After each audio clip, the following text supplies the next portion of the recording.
So this is one of my, I've only done this in the previous year, and I slapped it together, and we had such good engagement when we did this, and it was just really fun to put on an event that, in a series that anyone could show up to learn about what these wild outdoorsy people do in the name of therapy, or whatever word we want to use.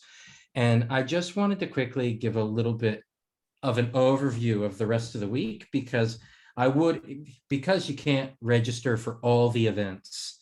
I would say there might be some that really speak to you, that you might go, oh, I can't attend that one, but I'd really like to see that recording. So today we're with Stefan, and it is an absolute weird synchronistic thing that Stefan and I, over the past few years, we've written a few papers, we've presented, we've done some trainings together, but we've also just finished a book, Solution-Focused Practice in Outdoor Therapies, Co-Adventuring for Change.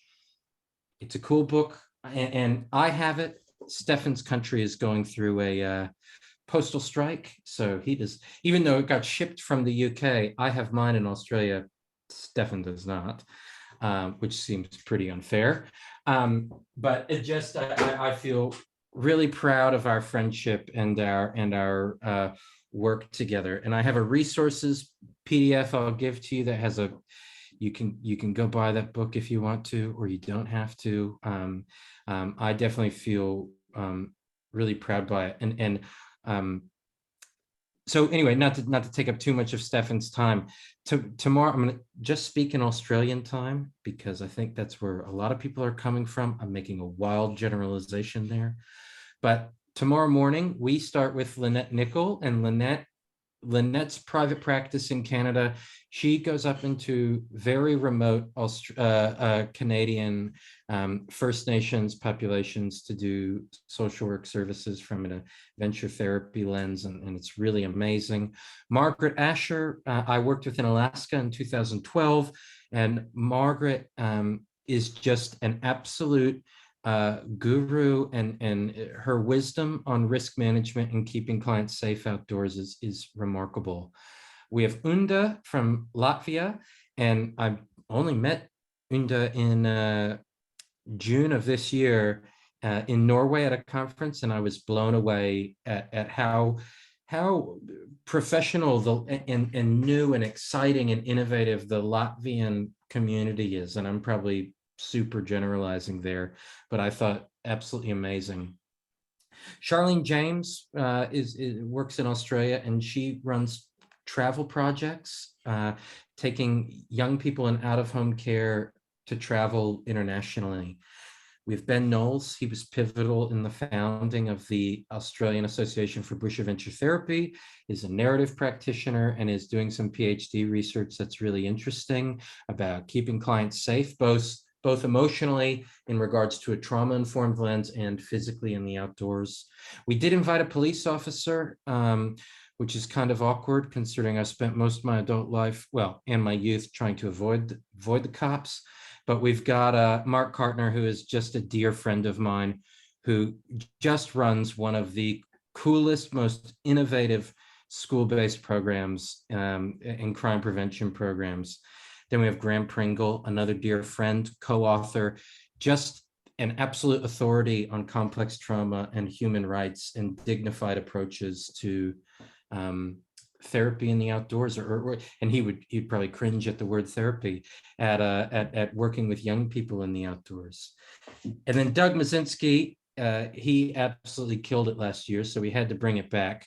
And Doug left the nonprofit world to start his own practice in Gippsland Adventure Therapy, and within less than a year has a wait list in a rural community, which is really incredible of running of a practice. And so it's a great crew of people, and everyone has a different flavor. So if something speaks to you, I would definitely say register, and if you can't make it live, you'll get a recording anyway.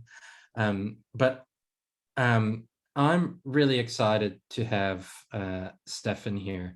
And I just want to start with acknowledging, I don't know where everybody registered from. I'm calling in from Ghana country here in the Adelaide Plains. I can see some other people that are calling in from different um, traditional lands. So if you do want to throw that in your chat box of where you're calling in from, and the traditional lands, that's a really nice way to acknowledge where everyone's coming from. And as if you are an outdoorsy person or you work outdoors, it's also really nice to get an idea of the stories of the land, of where we're not only doing recreation, but where we're playing in the outdoors for our own personal adventures as well. So if you'd like to do that, that would be lovely. And I'm about to pass over to Stefan really quick. And Stefan already has a slide about this, I know, as we did some prep work on this, but Stefan's really interesting because when you look at people, when you look at academics, one of the things you try to do is you look at how many citations they have. That's like, what's their impact in this field? And Stefan is one of the top academics in the adventure therapy world for things that have nothing to do with adventure therapy. So Stefan was and is a naturalist, and so he spent time hanging around Oxford with other famous modern naturalists like Richard Dawkins and others I don't know their names of. And one of the things I absolutely love about Stefan is he got into this world of working with young people outdoors because of rats and the scent that rats excrete, I don't know if that's the right word, from their butts. So Stefan is kind of his pathway into starting to engage with naughty kids in the school was through doing kind of really interesting research about rats. And with that, Stefan, I'm going to stop sharing. I'm going to shut up. I will monitor the chat group, and please feel free to bring up your, okay, I've got your slides here. So let me open this really quickly. Stefan, anything you want to add about your previous career? I know you're going to talk about it. Okay, thank you. So you've got the slides? Yep, I'm going to pull them up now. All right, excellent. Right, so I've had some technical problems with my old desktop computer, and it refused to wake up this morning fully. So I've sent the slides to Will, who's going to move them on. So yeah, they should be up now. So okay, yeah, I've got it. Being your best as an outdoor therapy practitioner is what I want to talk about. I've got a lot of slides because this is a really big subject. So you'll have to forgive me for going really, really fast. So next slide. So yeah, I run this, well, I trade as Spare Crab. There's a story behind that. It relates to the spare carabiner you have when you're instructing, just for emergencies. It became a bit of a sort of like a practical pun, if you like. And anyway, that's a whole new story. Next slide. Right, so it is true that I did do a lot of work on mammalian scents, and my first work was on dog anal gland secretions, and then I moved on to do research on rats, and my best cited paper from that world was sex, scent, and the self-calibrating rat. But that's another story. On we go. So, because it's social work week, I was at a friend's house, and I just happened to see this lying on the sofa. It's the social work magazine for British Association for Social Workers, and I opened it out of curiosity. Next slide. And on the front page was about practitioner wisdom, and I read that, and I thought, crikey, that's what I'm talking about for Social Sciences Week next week, about where the wisdom for our practice comes from. And there were some really, really nice phrases here about it being dangerous to impose existing interventions or protocols from textbook examples onto cases, and that being a wise practitioner involves developing a character made up of relevant social work values and virtues by embodying those and being motivated to act on them. And then it goes on to say that practitioners,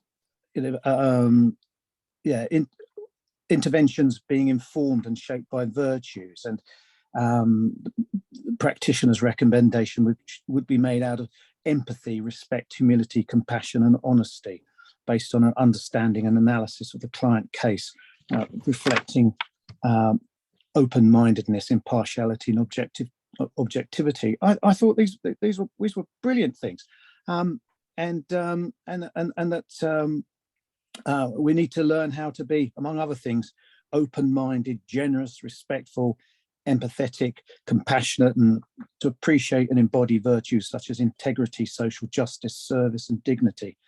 And concluding that practitioner wisdom is the fruit of combining insights from philosophy and social work, a natural collaboration given the topic of wisdom. I just thought this was music. So I just wanted to introduce that because it sort of sets what I was going to talk about anyway into a social work context. Next slide, please, Will. So where did my practitioner wisdom come from? And well, it started when I was really little. I was dressed to be an explorer, sort of like half Cossack, half Arctic explorer there. And next, please. By the time I was 10, I was hugely inspired by Nansen. I wanted to be an explorer and do adventures and things like that. Next slide. So, yeah, I grew up to be somebody who does adventures. Job done. Next slide. So I started my career as a scientist in residence in a school just on top of the hill on the right there. That's a picture looking up the River Avon, and that's Bristol. Next slide. And whilst I was there, I became aware of this sort of way of constructing a career, doing things that you love, something that the world needs, this mixture of passion, mission, profession, vocation, something you can get paid for, that always helps, and something that you're good at. And constructing meaning there. Now I'm speaking from this place, which has also got a famous bridge, and of course this is where hobbits came from before they moved to New Zealand. Right, lots of adventures to be had there. This is a sort of thing I love doing, squeezing out of tight places. It's sort of like a metaphor for what I'm going through right now, I think. Next, please. So I love having my own adventures and incorporating those into work, sort of safely making up stuff as we go along. Obviously being out in nature is something that I love. Next, I love the freedom of being that comes with being outside. Next, please, Will. Yeah, no worries. The beauty of wild places. Next. This is my office. This is where many years ago a client actually taught me that less is more. Very important lesson. Next. So a few slides showing sorts of places I work. We can just whiz through these quite quickly. So mountainous places, anywhere there's stunning beauty. Next, keep going. Click, click, click. I love these places. Keep going. And you often do take on your social media, you often have a picture of Spare Crab having his own adventures, having their adventures as well. Yeah. Absolutely. Spare Crab is an international crab of mystery. So we go by bike. We might be on a beach with metal detectors, finding Roman mosaics in the woods. Bill Bryson talks about this, so it's a great introduction to some literature at the same time. Finding wild goldfish in quarry ponds, actually climbing to the top of hills around here in zero zero visibility. Cooking. Next, please. Right. Your first bow and arrow experience. Looking at wildlife. There's a microscope there on the side of the hill. I love the technical side.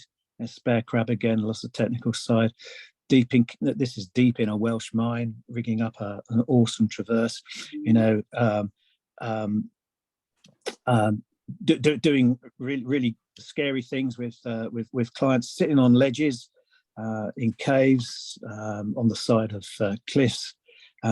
Keep going. Walking on ledges in caves. It's all good adventure stuff. Climbing up to ledges. Keep going. Abseiling off ledges. I didn't realize ledges were so important in my work. Standing on them, having climbed up from the river.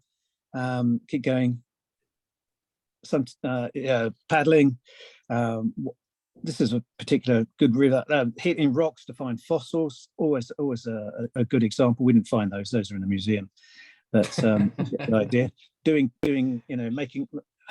Using humor to get sort of concepts in maths across. Keep going. Standing on other ledges with a stick. Sometimes with not a stick. Meaningful conversations in beautiful places. Keep going. Sometimes this is actually a session. It's the conversations that are really, really important in constructing change. And at the end, we just want happy people. Keep going. So this idea of what is a good enough adventure therapist has been exercising me for quite a long time.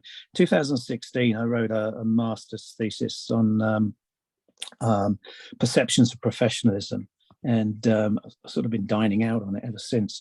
So next. So when we look at things differently, things look different. So it's important to look at things from all angles, if you like. That's a kitten from underneath a coffee table. So this idea of taking adventure therapy and deconstructing it, and setting out on a journey towards professional practice has been something I've been interested in for such a long time. And this is a paper we can send to everyone who's registered Yes. as well with the recording. Yeah. That is quite a recent publication in our field.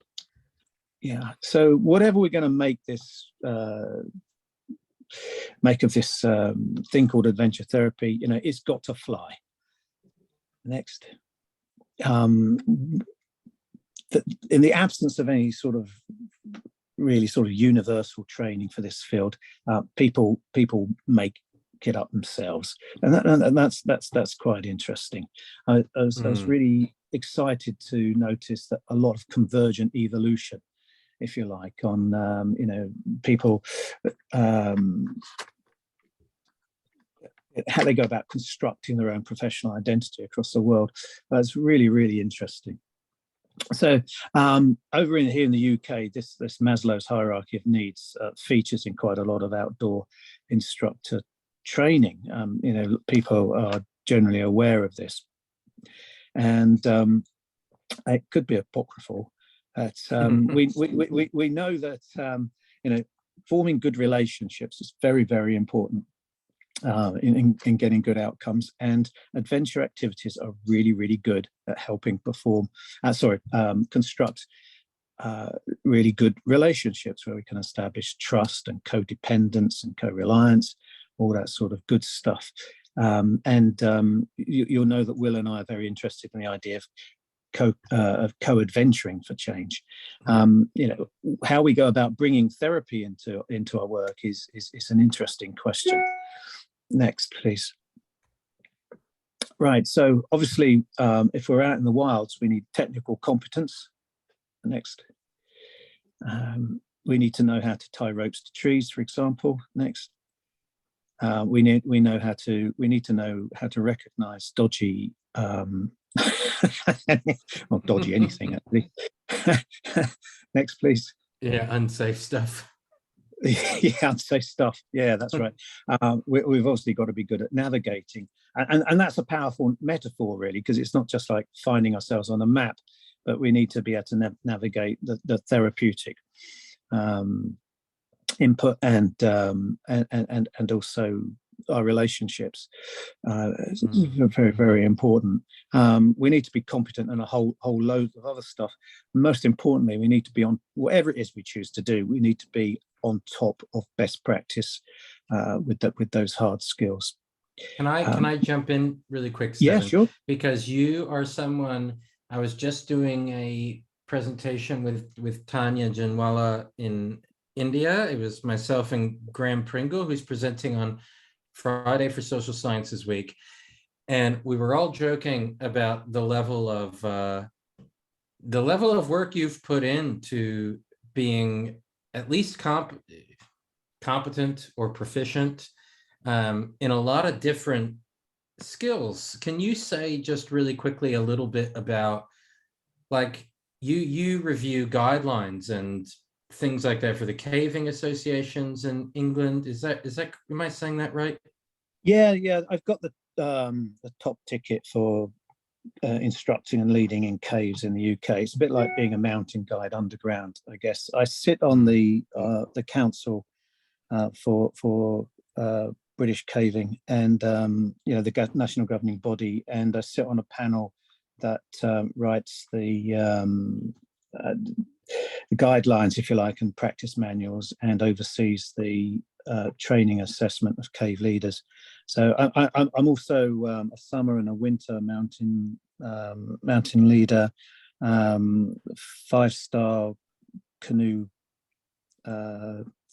That's a skills award, and it allows me to go anywhere. Mountain biking, rock climbing. What else can I do? And kayaking. Well, I think it's interesting that there's many, and this is sort of what you and I have been considering for the past, well, I guess the first time we really started talking to each other after International Adventure Therapy Conference in Denver, 2017, that there's all these different pathways into whatever we call adventure therapy or outdoor therapy. And that doesn't need boundaries around the terminology, because that's gatekeeping.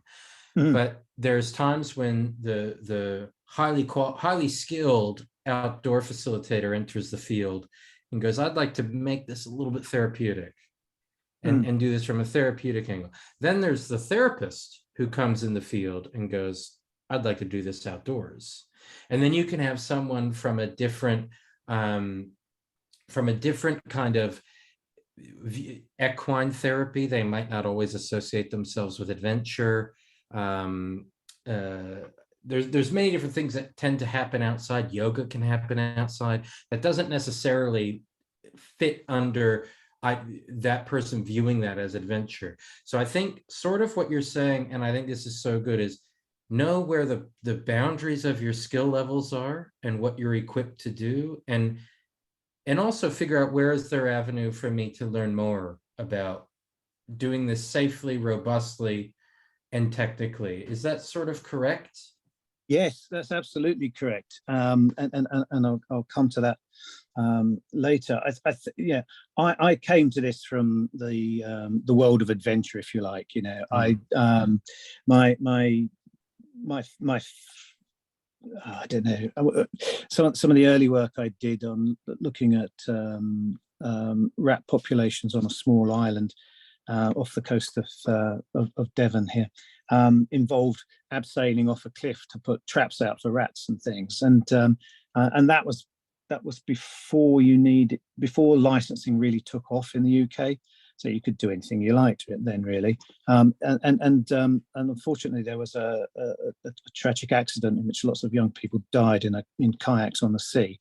And after that, we had quite stringent licensing. So in order to prove competence, you had to get the awards. So that's when I started collecting them.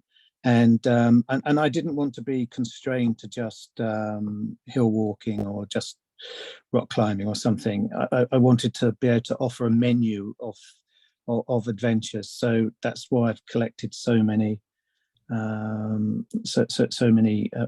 awards, if you like, for leading. And I've got a huge number of activities on my activities license. In fact, I've started removing them because some of them I don't do so much. So with learning to be an outdoor instructor, the leave no trace ethic is really important. And for conserving our natural environment and leaving it in a place where it's always fun to go and discover things, and not just a rubbish tip. So Will and I took this idea and we wrote about leave no trace as a metaphor for doing therapy outdoors, and that will be in the resource pack. Next, please, Will. Well, I think also, just to add to the leave no trace ideas, one of the things we did that we thought was really fun is we brought these ideas to workshops and conferences and asked elders of various indigenous communities to pitch in their knowledge about what it means to have a connection to country, and then how we think about preserving that country. And as two non-indigenous people, we were fascinated by having this conversation, and then also adding to it, what are the metaphors here for how we think about our clients and about our work together. So it was such a fun experience to do. Sorry, Stefan. That's okay. No, that's really important. So there's a lot of thinking out there about nature being co-therapist and is being something that's healing. Well, it can be. We're all subject to physics and the laws of thermodynamics. So we have risk assessments when we're working with adventures, and a lot of that is to do with coping with the environment and things from nature that might kill you or hurt you or break you. So that's really important. I'm really quite keen on the idea of nature being totally ambivalent to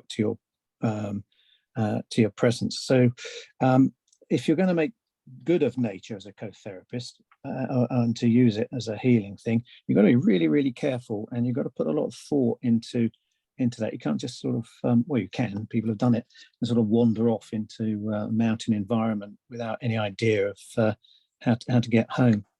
And taking the right kit with you and stuff. So a lot of being an adventure leader in it's about looking the part. I don't want to go on about this too much, but next slide, please. Yeah. So important though in the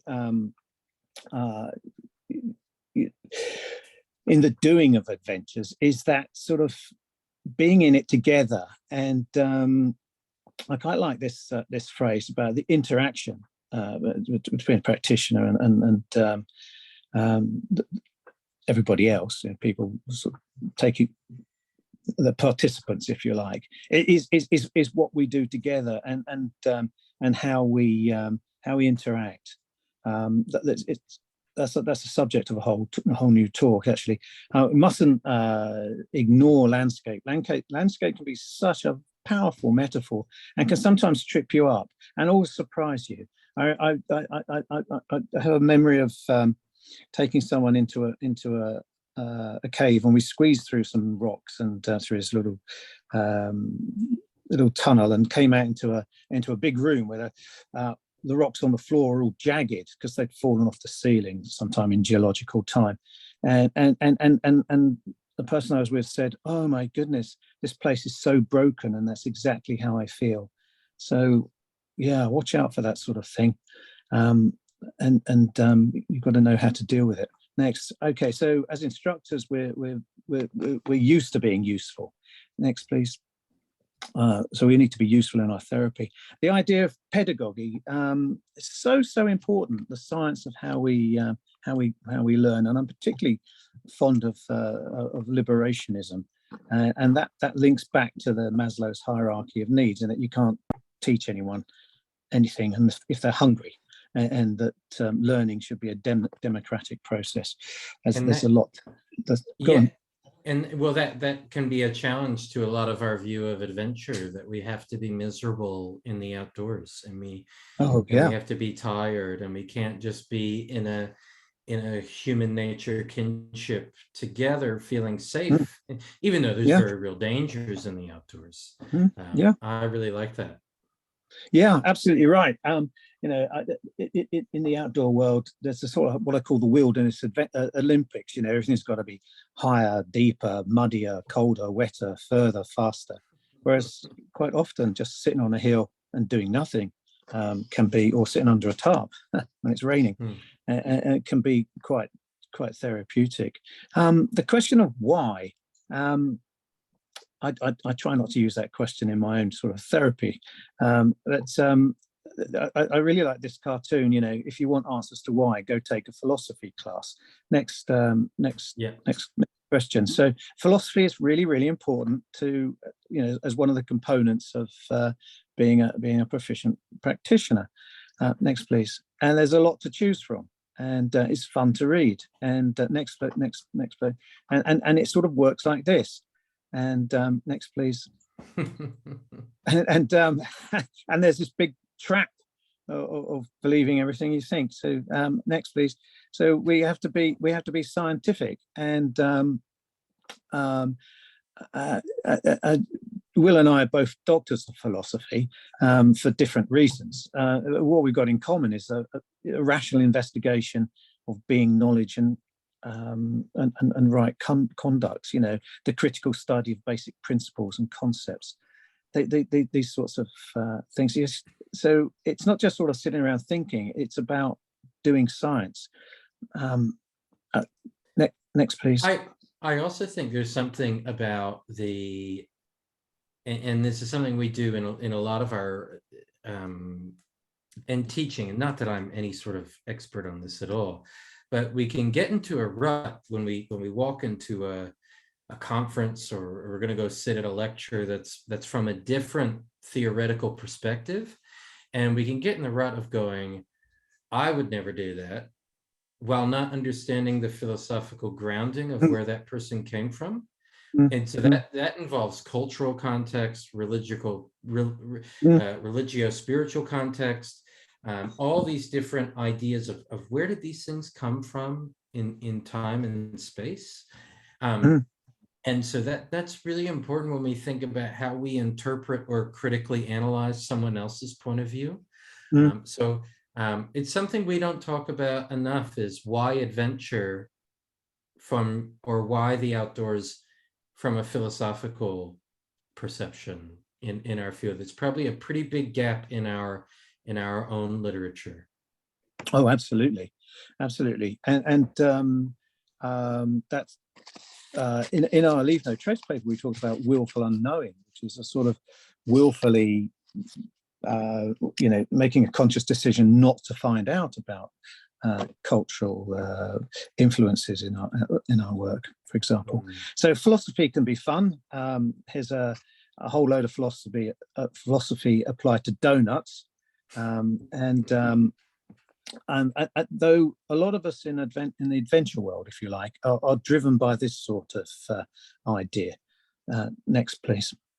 Yeah.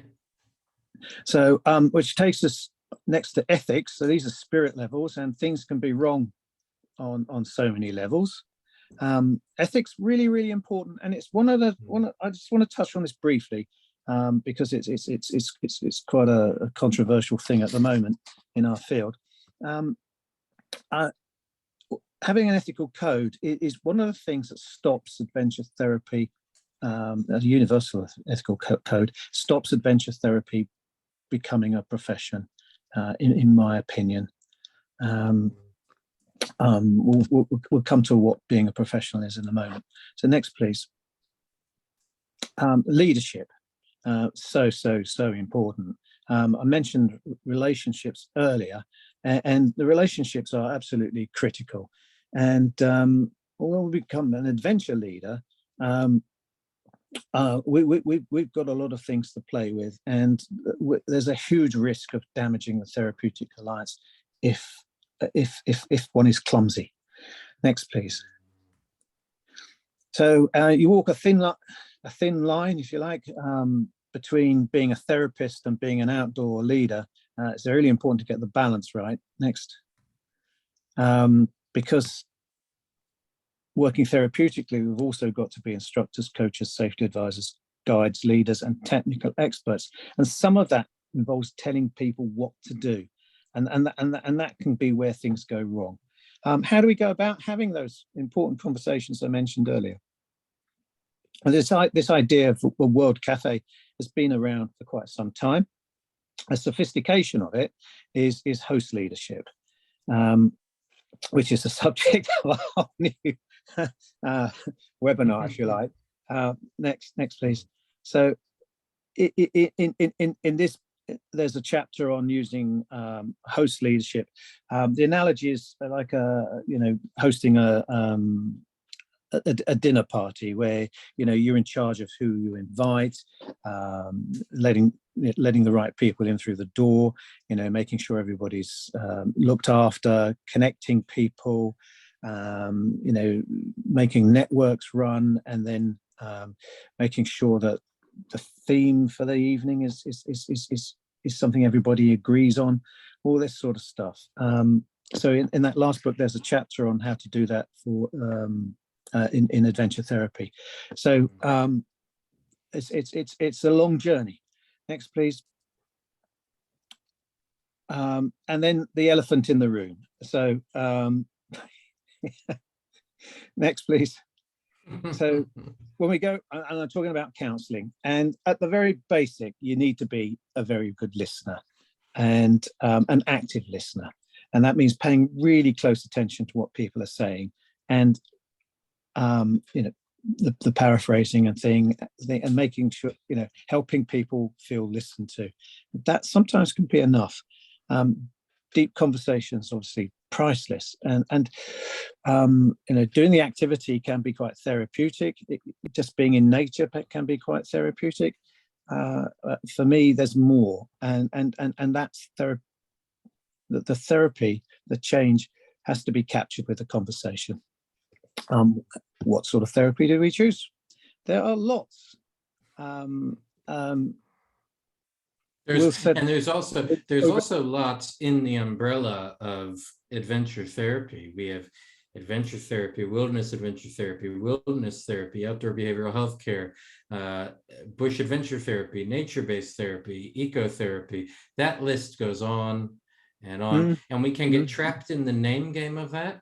And so it's really important to be able to know it is exactly what you do. While we like, there can be a trap in using words like holistic, eclectic, generalist, integrative, because we do need a roadmap for the way that we do work as well.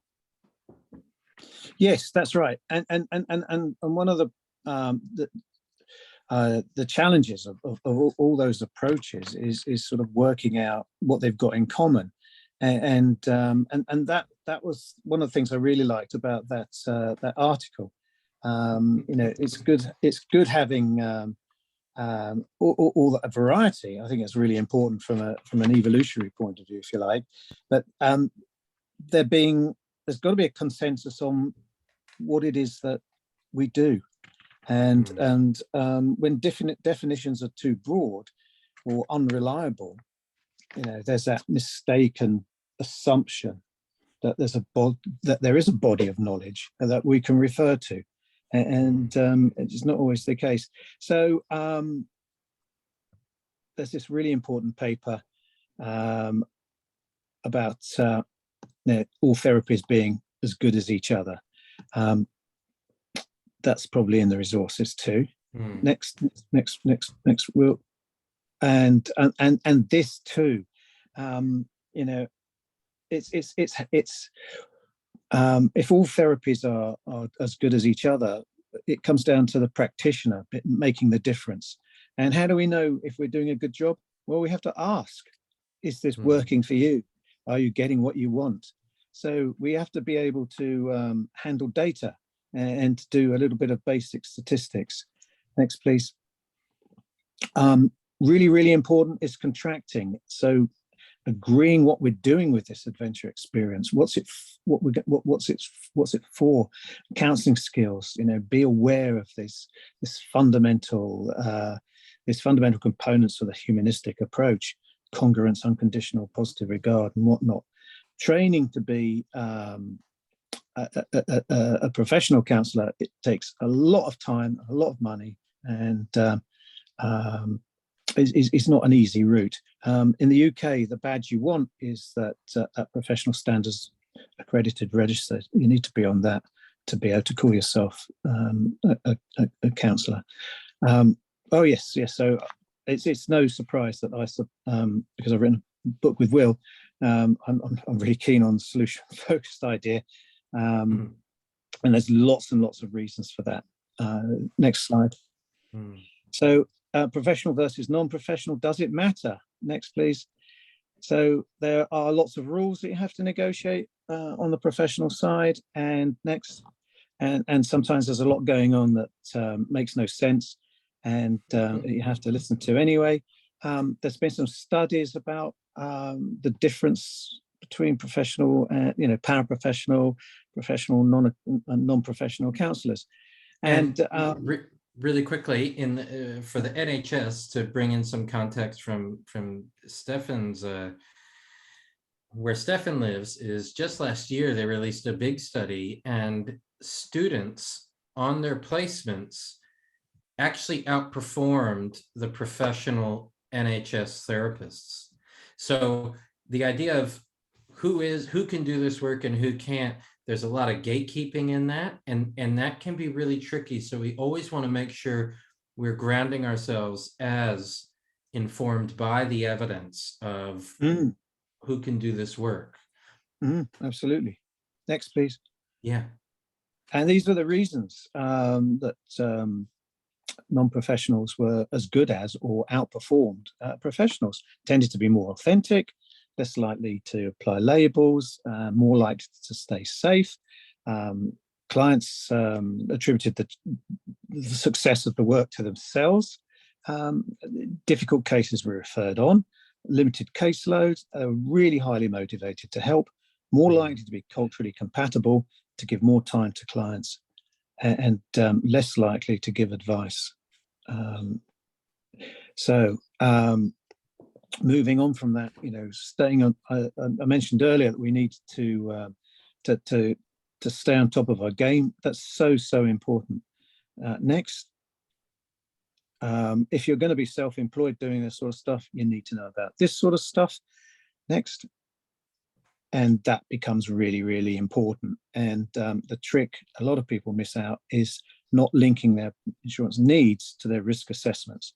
And I have seen people experience things that were very unpleasant and then suddenly realizing that they weren't actually insured. So moving on to thinking about being professional, because we haven't got a lot of time left. That's okay.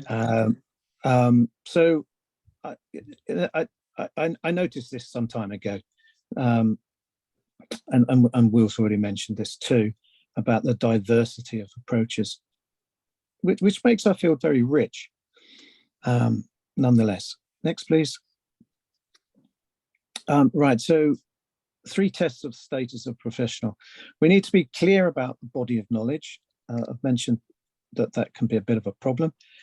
We need to be clear about the results of our interventions, and we can only do that if we actually collect data, and the result needs to be better than just like the person in the street. Next. So we're sort of mostly in the area of an occupation without being able to claim status of profession. So in that case, if you're doing adventure therapy as a social worker, you would rely on your professional status as a social worker. So you'd be a social worker first, and doing this stuff outdoors second. So what we do definitely requires extensive training. You can't just make this stuff up. Well, you can actually, because I've been doing it for a while, but it's based on a body of, it's based on a body of knowledge. It's got to be based on an intellectual skill, and the services are important. So, you know, there's a lot of training there, and we can't sell the service unless there are clear expectations around the quality of what we do, that our best practice is accountable, and that is a big challenge globally. In some places, you know, it's more important to be you know, a trained psychotherapist and what you do when you go to the mountains, nobody cares. In other places, you can't go to the mountains with a group to work unless you're an accredited mountain guide, and then nobody cares what you do sort of in terms of therapy when you get there. It's a big mishmash. Support from peers and professional network, yeah, that works well in some places, not so well in others. And the marketing messages have to be really, really clear, so people know what they're buying. As we've mentioned already, there can be as many forms of this practice as there are practitioners. And this is a stumbling block to professionalizing AT, and that goes back a long way. Supervision, really, really, really, really, really important. There's lots of models of supervision to choose from. Nobody really knows what good supervision looks like, according to the literature. And we know it looks something like a car, but you know, there's confusion around that, and it can be difficult to drive. It's important to recognize that we all go through stuff differently, and we get affected by our work in different ways.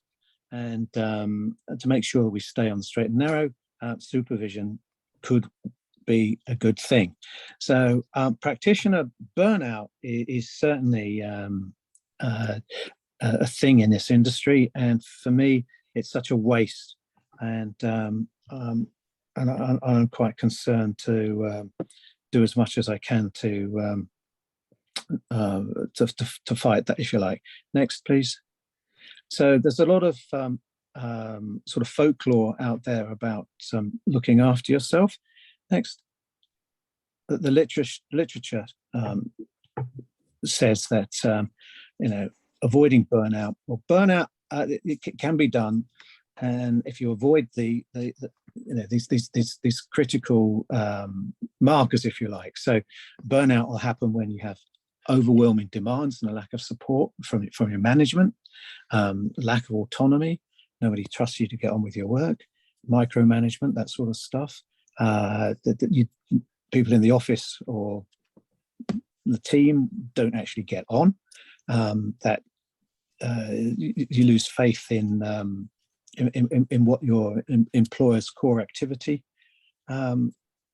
is. You know, what's the point of this? And this leads to a lack of enthusiasm, with increasing cynicism, exhaustion. You know, you start taking sickies, don't turn up for work, leave early. You know, no buy-in to what's going on, and then that leads to inefficacy, a loss of self-confidence, and you just can't do the job, and you end up depressed and not being able to get out of bed, and then you're definitely on a slippery slope. So it's really, really important to have your own adventures. That's important, and there can be guilt around that.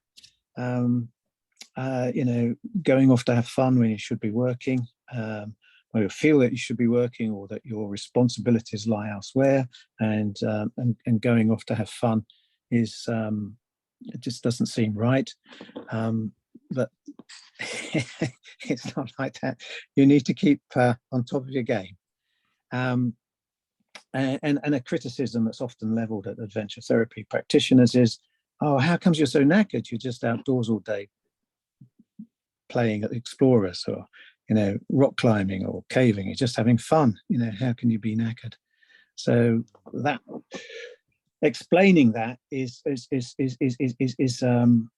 symptom of us not being clear about what we're actually doing and what the message of our work is. So there was on the previous slide, there was an invitation for you to think about what you will notice about yourself when you're the best version of yourself in your work. That's homework, if you like. Mhm. The next slide is an invitation to do more of what works well. Mm. That's and one. I think there's one more slide which will tell me that's the end. Yes. So we've got. That was a really quick a sort of run through a huge topic. Mm. I've got 10 minutes or so, I think, for questions. Yeah, well, I wanted to just pose one question. If people want to unmute, they can ask a question. Absolutely. You can throw a question in the chat box or a thought that came up being relevant to your work.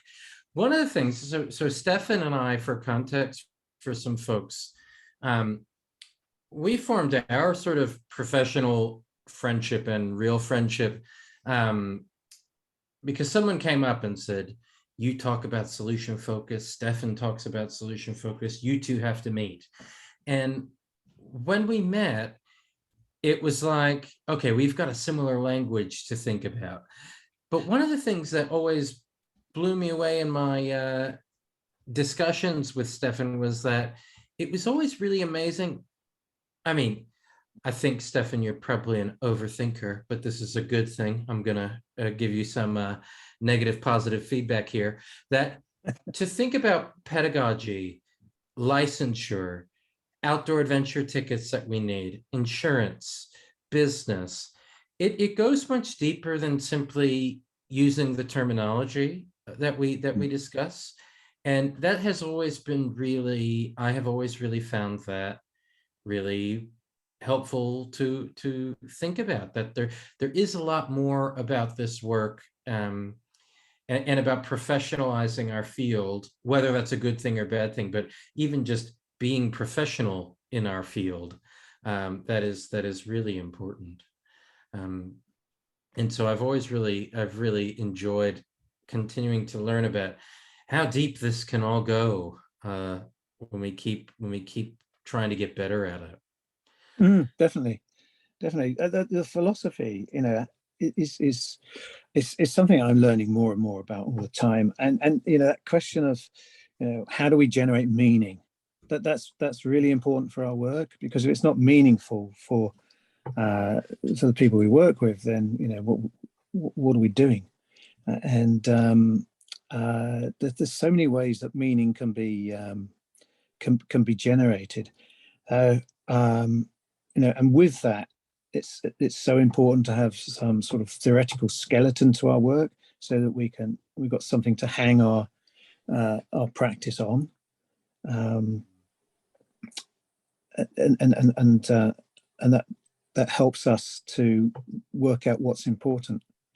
We can always change our mind about theories and generate a new hypothesis, and that's how we become scientific about what we're doing, because we test it with a fair test. Primary school stuff. Yeah. So is there any questions from the folks in here? I know for some of us it's the evening, but it's a brave space here, so feel free to ask anything that you'd like.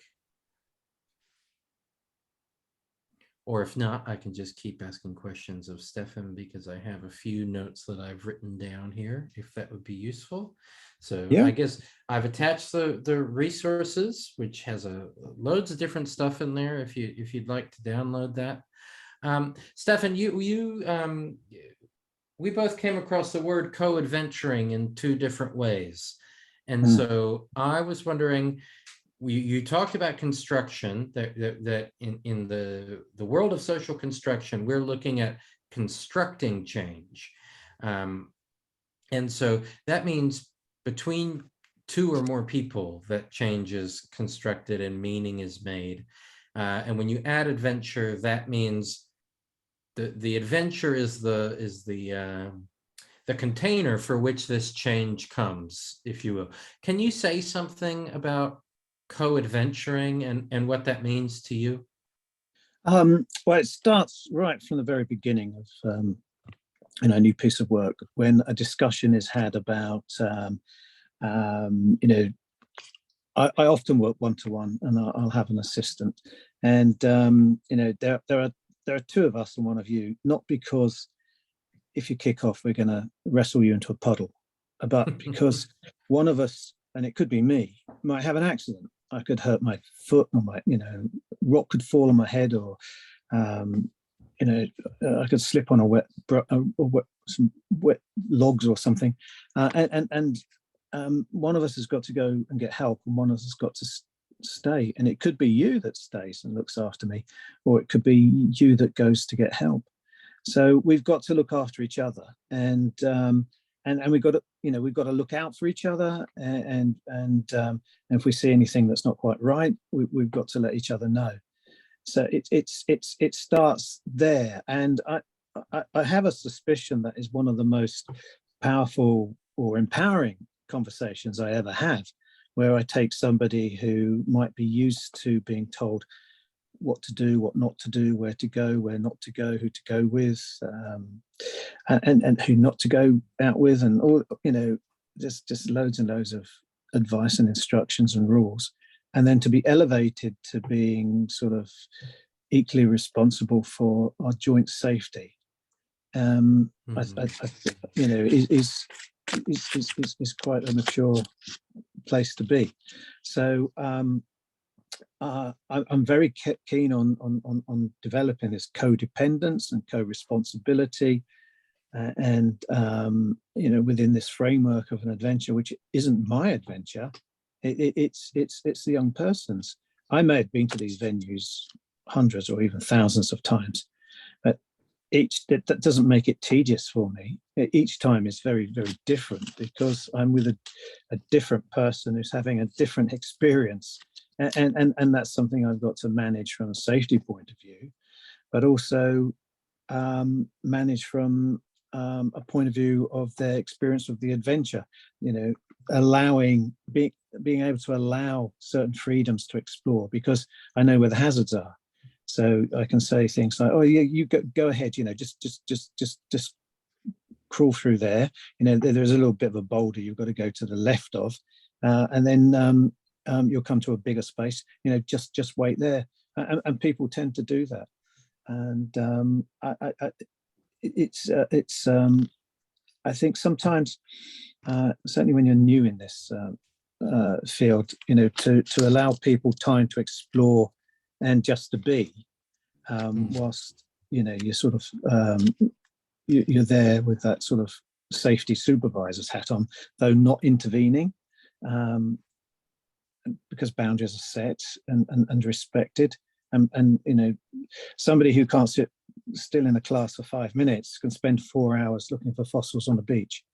You know, it's finding those things that motivate people, and you know, relying on the sort of intrinsic qualities of someone being really, really motivated and interested to do something for hours and hours and hours, just to let them get on with it, and in that way, create a space where they can experience themselves in an alternative way of being.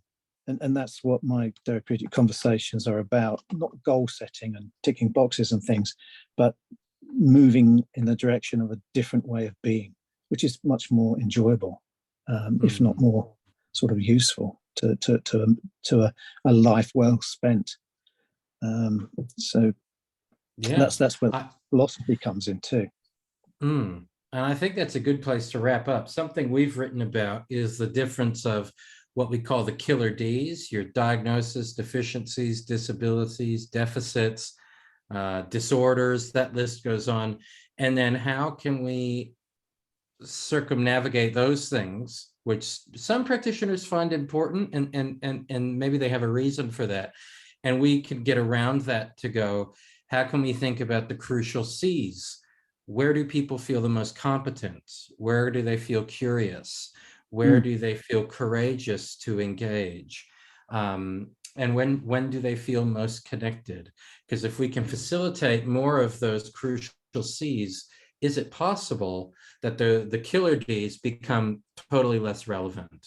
Because if we do believe in this experiential nature of this work, then we have to believe that there's some power to experiences that are exceptions to the problems, to the diagnosis, to the disorders, to the disabilities, and that maybe and maybe the experiences we facilitate can do that. Stefan, I know we're 2 minutes over, and as Tristan said, it is dinner time for a lot of Oh, people wow. in Hey, the Australian side. Will, Yes, go ahead. sorry, it's Andrew, mate. I'm in New South Wales. I got a Yeah. question would be directed at you just quickly. Yep. Now you're in South Australia, is that right? Yep. Mate, I struggle to find good indemnity and public liability. It's because we work with disability. It's like they red flag adventure. If you could recommend any broker organization or something that's supportive of the outdoor adventure movement. Could you email me? Is that okay? Yeah, that'd be fine, mate. Any info would be awesome. Email me and we can get you in touch. And Doug Mazinski, who presents on Friday, is also the guru of this. Awesome. Thanks, Will. Yeah. Send me an email, and whatever email you can find or Facebook, whatever. Yeah, get in touch because happy to help. Thank you. And with that, we also see that in Croatia, where my father was born, that it is breakfast time as well. It's probably breakfast time for you, Stefan, if you haven't had some toast already. I know. I had my breakfast at 5 o'clock this morning. Okay. Well, on that note, breakfast. I'm gonna let everyone go because I also have to go to another not as exciting meeting. But anyway, thank you, everybody. I hope you enjoyed. I hope to see some of you again throughout the week. And thank you, Stefan, for giving that crash course in professionalism in the field. I can see the thank yous coming in. Really appreciate it. And I'll email everyone the recording as well as some of those resources. And continuing to look forward to engaging with you all throughout the week and all of your outdoor therapy fun times. Great. Thank you. Go well. All right. See you, Stefan. Thanks, ma'am. Talk to you soon. Yeah. Cheers.